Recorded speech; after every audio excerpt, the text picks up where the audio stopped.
একজন ছেলে লিখেছে, তাজমহল কিন্তু শাহজাহান বানিয়েছে, মমতাজ নয়।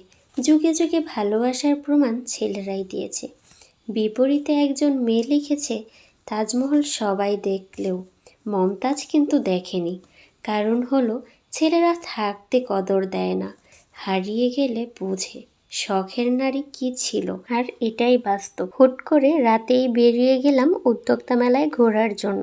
আর মেলাটার শেষ দিনও ছিল আজকেই। মেলাতে ঢুকেই দেখলাম অনেক মানুষের ভিড়। আর মেলাটা আজকেই শেষ দিন ছিল। মেলাতে বাচ্চাদের অনেক রাইড ছিল, ছোট বড় সকলেই খুব আনন্দ করতেছিল। মেলাটার এক পাশে অনেক খাবারের দোকান ছিল। প্রথমে আমি খাবারের দোকানের কাছে চলে এলাম।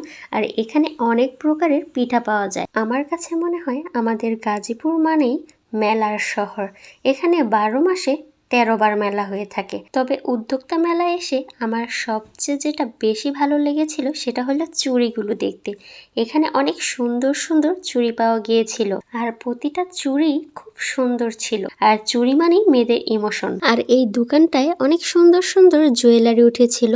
এদিকে শাড়ির দোকান ছিল, এই পাশটাতে ছিল অনেকগুলো শাড়ি, ওড়না, থ্রি পিসের দোকান।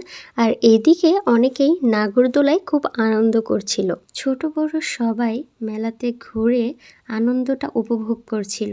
মেলাতে ঘুরতে ঘুরতে আমার একটু খিদা পেয়ে গেল। তারপর আমি খাবারের দোকান খোঁজা শুরু করলাম। আর ফার্স্টেই পড়লো আমার চোখে ফুচকার দোকান। আমার ফুচকা তো অনেক পছন্দ, তো আমি ফুচকা নিয়ে নিলাম। আর আমি ফুচকা খেতে শুরু করে দিলাম। মেলায় আসছি আর ফুচকা খাবো না, সেটা তো হবে না। এখানে অনেক ফ্লেভারের ছিল টকগুলো।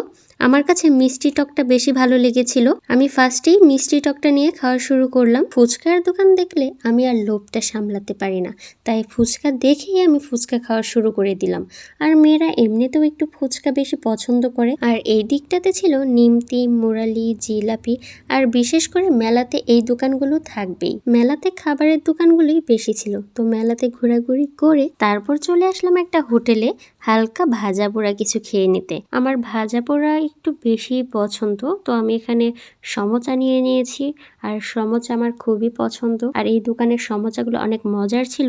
তারপর নিয়ে নিয়েছি 2টা লুচি। যেহেতু রাত হয়ে গিয়েছে, তো তাড়াতাড়ি খেয়ে আমি বাড়ি চলে যাচ্ছি।